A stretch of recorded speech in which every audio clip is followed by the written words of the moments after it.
Kita lapar, haus lapar, dia punya negeri sendiri. Kami lapar, kami lapar, kita lapar.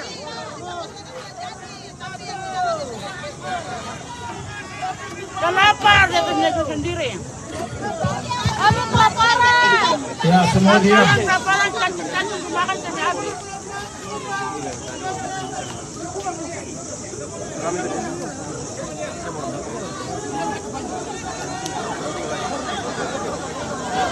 Yang lain aja.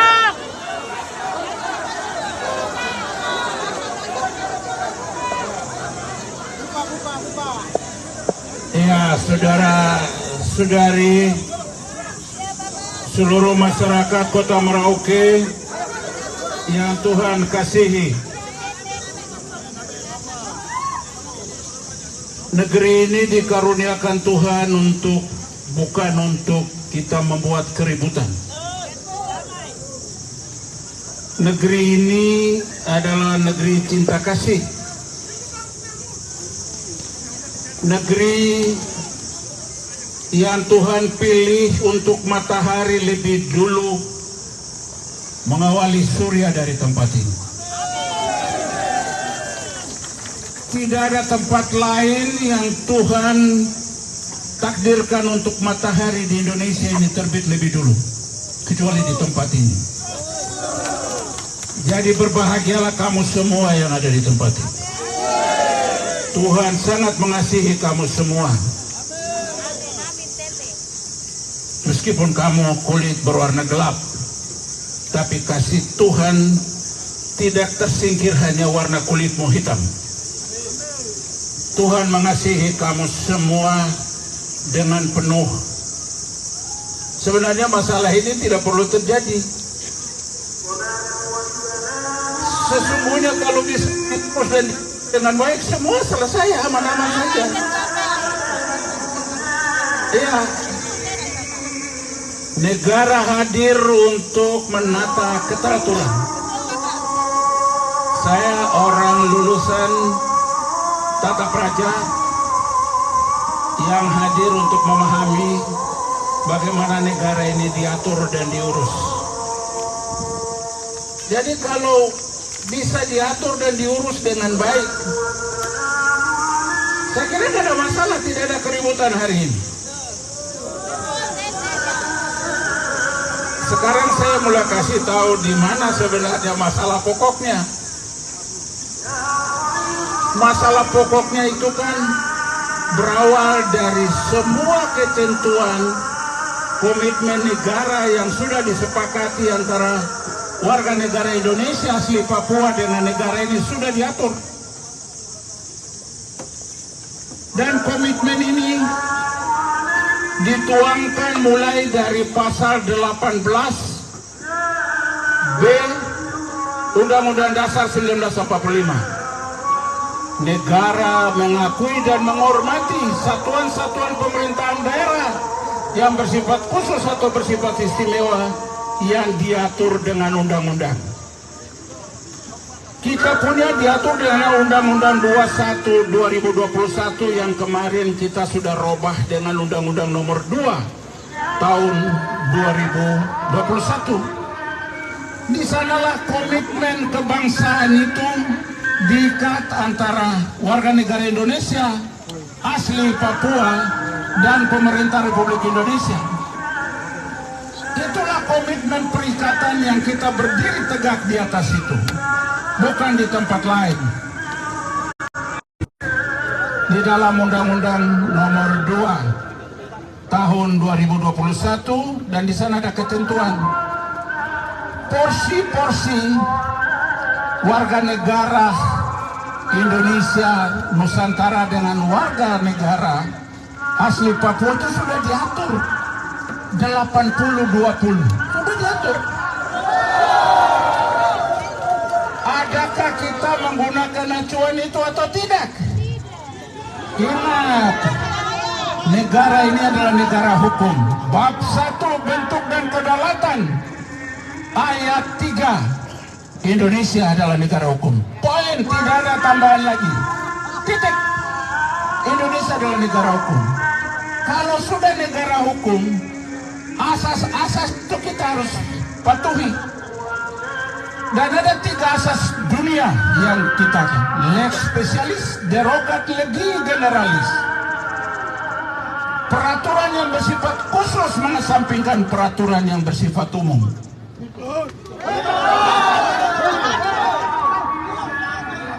Jadi itu asas lex specialis itu sudah dijabarkan oleh negara di dalam ketentuan 80 porsi 80-20 itu. Patuhi itu. Tapi hari ini mulai dari provinsi, mulai dari kabupaten, semua asas itu sudah diinjak-injak.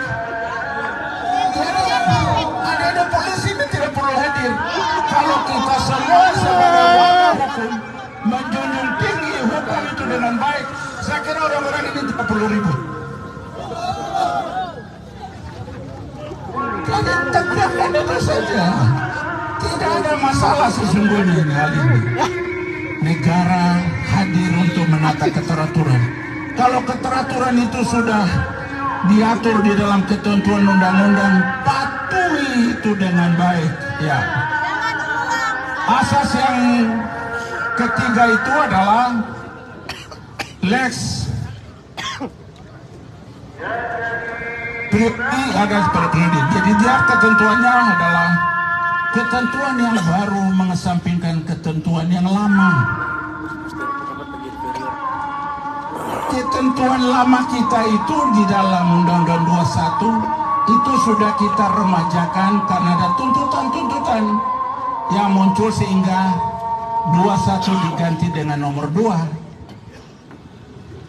Maka nomor 2 itu apa?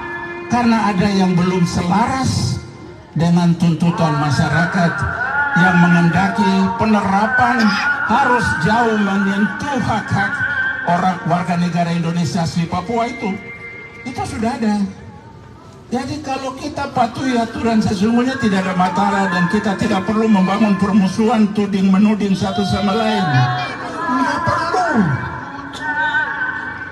Kita satu saja. Saya mau kasih tahu pasal 28J ayat 1.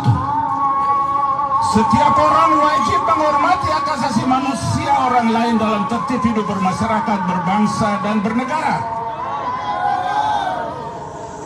Ya, bangsa dan negara kita ini akan kuat dan kokoh kalau hidup bermasyarakatnya baik.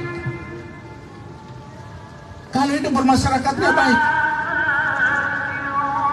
Kalau kita sudah gagal hidup bermasyarakat dengan kekayaan kemajemukan, kita sepakat untuk merontokkan bangunan NKRI. Hari ini jangan menilai mereka itu pemberontak, tapi justru mereka adalah pencinta NKRI yang menghendaki keseimbangan itu terjadi.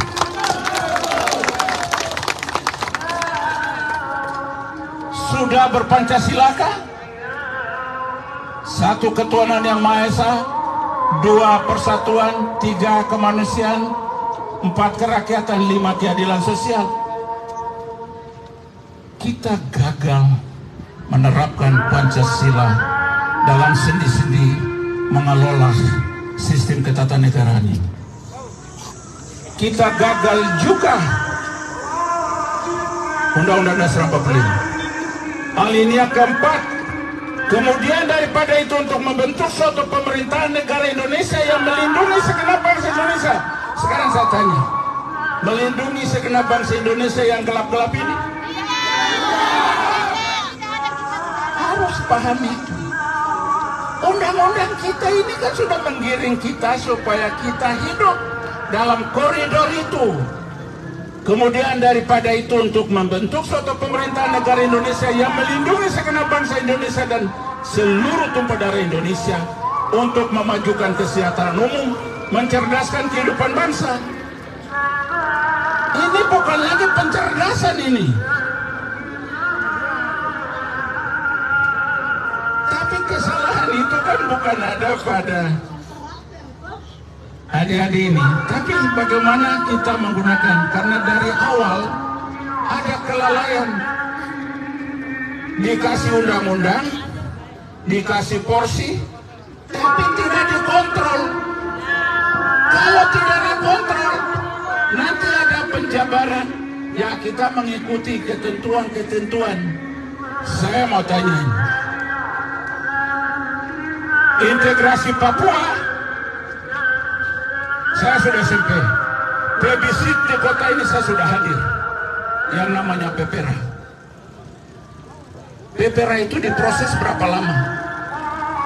6 tahun saja. 6 tahun saja. Dari 63 sampai 69. 16 Juli 69. Dilaksanakan penentuan pendapat rakyat Irian Barat dengan 2 opsi. Merdeka atau bergabung dengan Republik.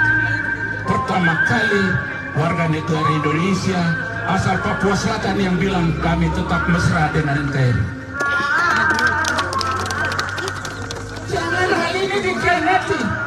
Orang baik yang lebih dulu menyangkal hak dasarnya lalu menyerahkan kepada keharmonisan kebangsaan itu adalah rakyat yang hari ini mulai disingkirkan oleh praktek-praktek money politik.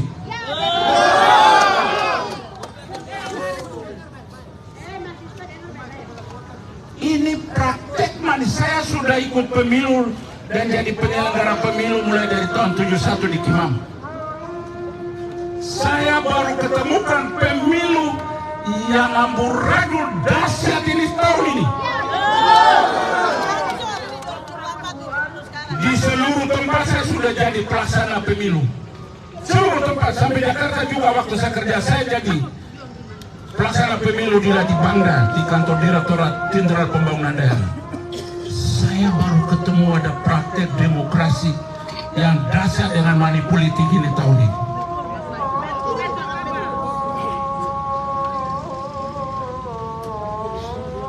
Ada tahu nggak? Untuk saksi saja, kalau tidak ada uang, siapa mau menyaksikan itu? Saksi saja. Banyak orang yang tidak ada saksi, yang kemudian tidak ada yang memantau di TPS. Saya tahu benar ketika banyak orang banyak berduit, ya. Bagaimana bisa ada dinasti-dinasti baru yang sekarang muncul? Suami istri itu bisa bagi, satu di DPR provinsi, satu di DPR RI. Nah, itu satu lagi. Satu provinsi, bapak di DPD, mama di provinsi, anak di Jayapura jadi anggota DPR. Sudah kamu diam saja. Supaya bapak kasih tahu kalau ada Facebook, ada YouTube, ada TikTok di negara ini supaya tahu. Saya Yohanes Klubagepsi, tokoh masyarakat Papua yang sedang berbicara. Demi NKRI saya harus tampil supaya NKRI dikelola dengan baik supaya muncul trust warga negara Indonesia terhadap negara ini. Muncul kepercayaan. Sahabatku Prabowo kalau besok kau dilantik jadi presiden harus dibenahi ini masalah ini. Harus dibenahi kekonyolan praktek demokrasi yang mengingat-ingat asas-asas demokrasi yang sangat luar biasa. Kami sesungguhnya tidak gerojo jadi anggota DPRD, tapi karena sistem ketatanegaraan mengendaki ada anggota DPRD, ya kami juga ingin berperan. Ya, ini berperan.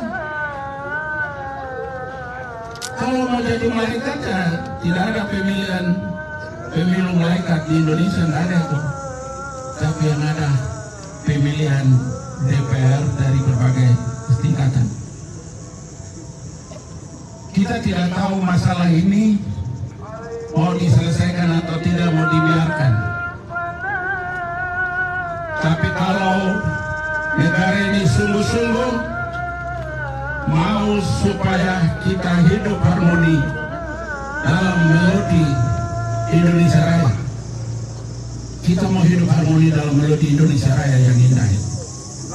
Ya.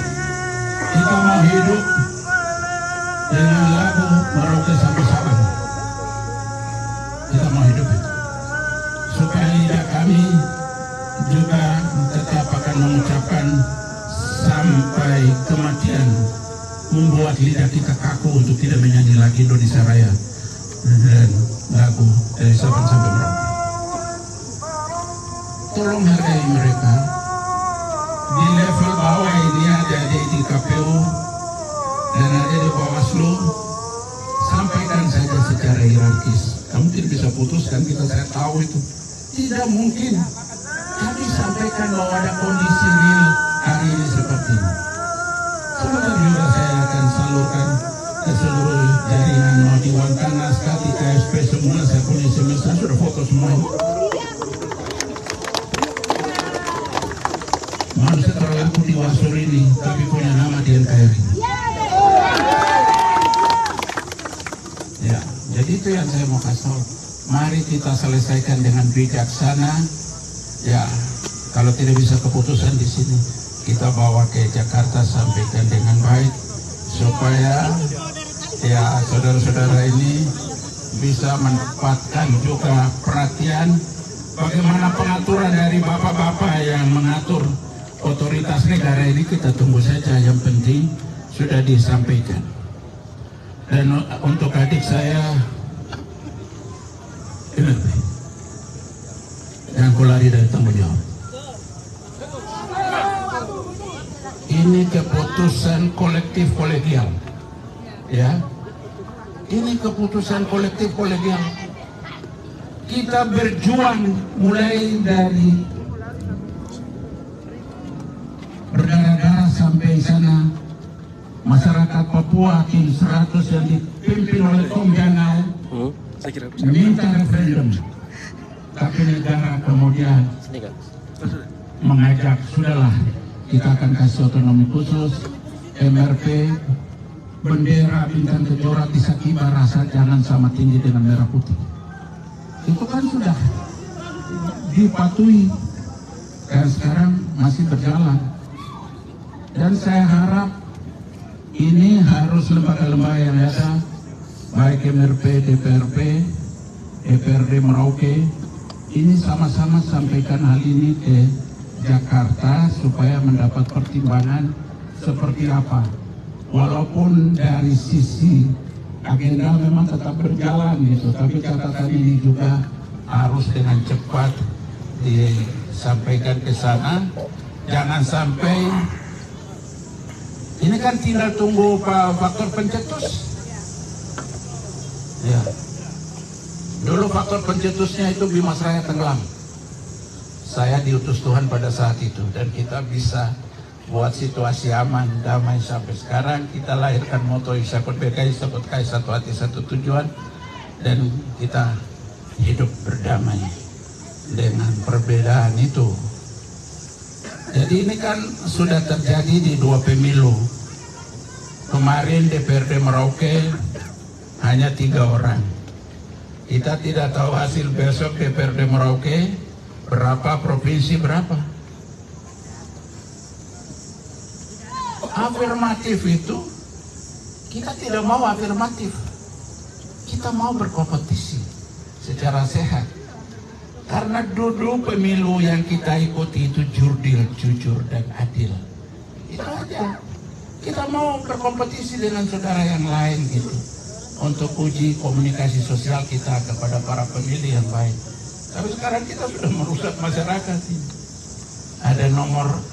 Ada rumus baru, WP dengan NPWP, Wani Piro, nomor Piro, Wani Piro. Celakalah demokrasi kita ini. Kan sayang demokrasi suci untuk menghasilkan para wakil rakyat yang menjadi benang merah dengan rakyatnya, realitas yang tidak sedap dalam praktek besok. Dan orang-orang besok ini akan ya Ya, kalau orang Papua kalau tidak cari duit, kamu tidak cari duit, besok kamu tidak jadi anggota DPRD. Ya.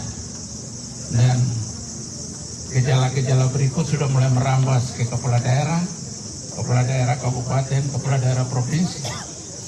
Sudah mulai merambat. Jadi kira-kira apa yang kita harus lakukan untuk tetap menjaga Merauke Istana Damai, Merauke Istana Cinta Kasih, Merauke Kerukunan, Merauke Solidaritas? Apa yang kita mau harapkan? Kalau praktek-praktek sementara kalangan, ya dia bersembunyi di sana, dia tidak hadir, tapi kalau ada masalah, yang berurusan ini kan orang lain. Padahal si pembuat ulah ini kan mereka ada di sana karena mereka nggak sabar. Ya. Jadi keterlaluan contoh di DPD ini, manusia entah dari planet mana bisa dikenal sampai di Keladar, di Tor dan Sabon sana, itu bagaimana suaranya? Aneh bin ajaib ini. Ya. Sementara saudaranya sendiri di depan mata tidak dipilih, tapi dia hanya melihat ada uang dari tuan ini sampai orang Tor, Keladar, Sabon, orang bisa pilih dia dan ada suaranya. Aneh itu. Ya, jadi itu saja.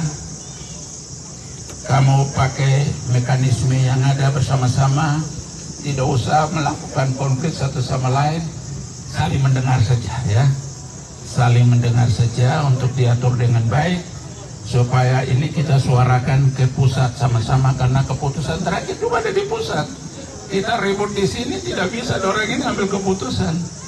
Tapi yang kita minta itu ada kejujuran dengan baik, dengarkan mereka apa yang mereka sampaikan. Kalau ada bukti, lengkapi bapak-bapak di sini dengan bukti-bukti yang ada.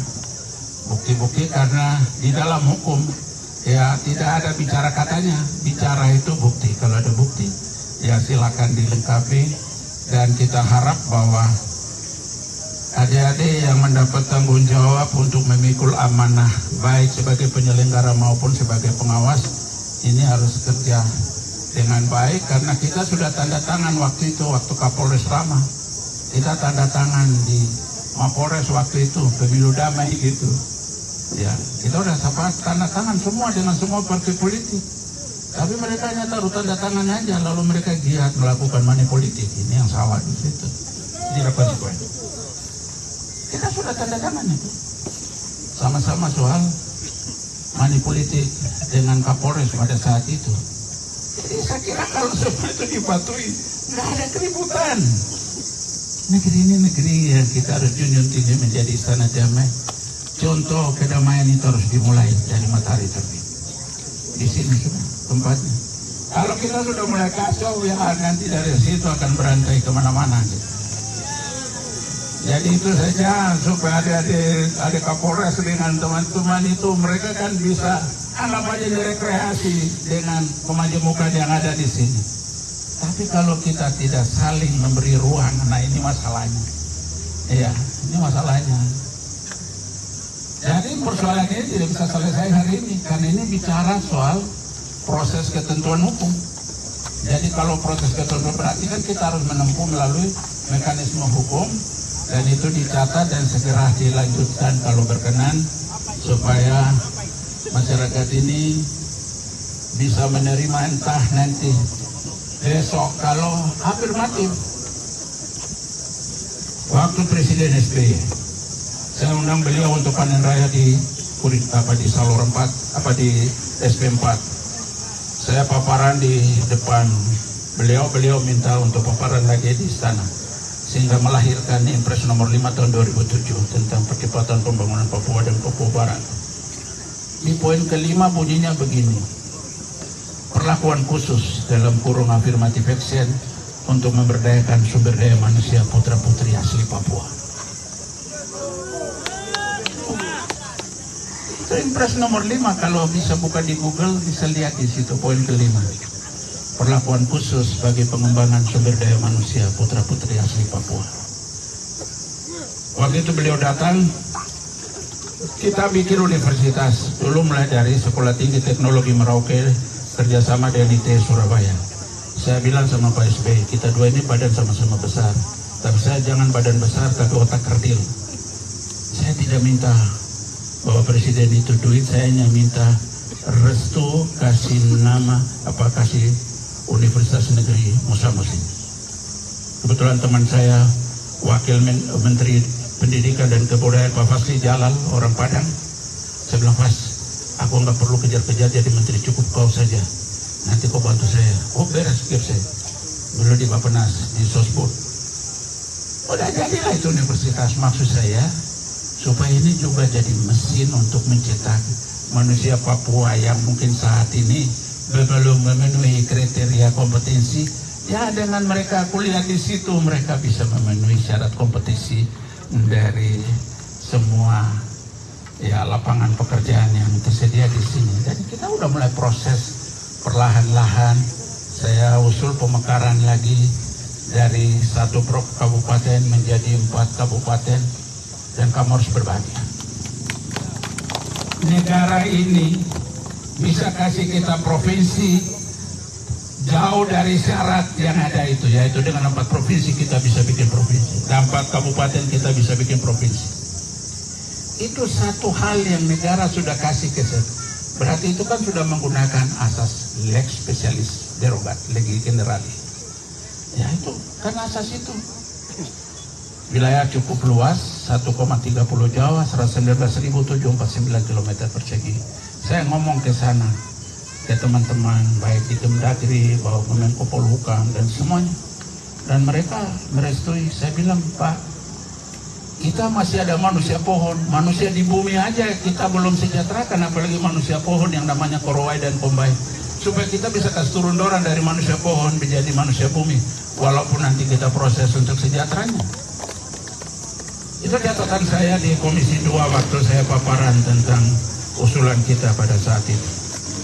Jadi harapan saya bahwa pemilu ini bukan untuk kita baku hantam, bukan. Tapi pemilu ini kan hadir untuk sama-sama mengerjakan pekerjaan rumah bangsa ini. Kita lahirkan tokoh-tokoh yang mumpuni, yang besok akan menjadi jembatan merah, jembatan silaturahmi untuk mengurus masyarakat ke depan gitu. Jadi ada Kapolres ini, masih ada lagi satu keributan yang akan muncul, itu keributan di antara kita orang aja. Karena begini, siapa yang mau didahulukan untuk duduk di kursi afirmatif ini? Karena semua mau gitu. Suruh mainkan juga dia seleksi, jadi mainkan dulu marah dia. Kata dia orang-orang sini dong marah dia gitu maksudnya. Jadi kembali lagi kepada dari berbagai teori yang pernah saya belajar dan saya baca, saya temukan satu teori yang ditulis oleh anak Sunda dari Lan Bandung. Tulisannya begini, kebijakan adalah dasar untuk bertindak. Selesai. Nah kalau kita sudah ada kebijakan konstitusional, mari kita gunakan dasar-dasar kebijakan konstitusi itu kita atur. Tetapi nanti itu pekerjaan rumah berikut yang nanti kita akan minta. Kalau kemarin satu kursi 10.000, kita mau coba minta sama-sama dengan MRP, dengan DPRP untuk kita coba bicara, kasihlah kurang dari 10.000 supaya mereka bisa jadi. Kalau semua sama-sama 10.000, sampai sekarang juga saya lihat tidak ada yang 10.000. Ya, itu yang punya duit aja nggak bisa 10.000. Malah yang punya duit aja kemarin nggak bisa masuk. Ya, sehingga ada dosa-dosa di mana-mana. Gereja yang juga ada urusan dengan Tuhan juga, ya ada janji-janji lain di gereja yang kemudian tidak bisa dipenuhi, ada dosa di gereja gitu. Belum lagi dosa di masyarakat. Ya. Jadi ini saja, mari kita satu. Kemarin tunda itu karena ada teman-teman dari agama Hindu yang hari Nyepi. Ini teman-teman juga sudah mulai hari ini, hari pertama mereka sholat. Tapi ya ini kan maju kena serba karena dituntut oleh sebuah kondisi gitu. Moga-moga diminta. Saya selaku tokoh besarnya memohon maaf kepada saudara-saudara kaum muslimin dan muslimah. Karena kalau ada situasi hari ini ada hal tertentu yang membuat mereka bukan kurang satu. Tapi saya adalah tokoh 3 zaman. Dari Belanda saya sudah ada, UNTEA juga saya ada, Republik ini saya juga ada, dan saya menjadi saksi perjalanan sejarah tanah Papua dan masyarakat Papua di tanah Papua ini. Ya, jadi itu saja. Coba dikomunikasikan lewat wakil, kita cari solusi bersama, dan saya harap bapak-bapak Forkopimda ini juga harus hadir, karena ini kan juga menyangkut situasi ya negara di paling depan Republik ini, supaya kita duduk bersama, kita cari solusi. Mungkin ada hal-hal tokoh-tokoh tertentu yang bisa dihadirkan untuk menyampaikan hal ini, bagaimana sebenarnya pengaturan kita, kan ada realitas yang benar-benar saya pikir bahwa yang terpilih ini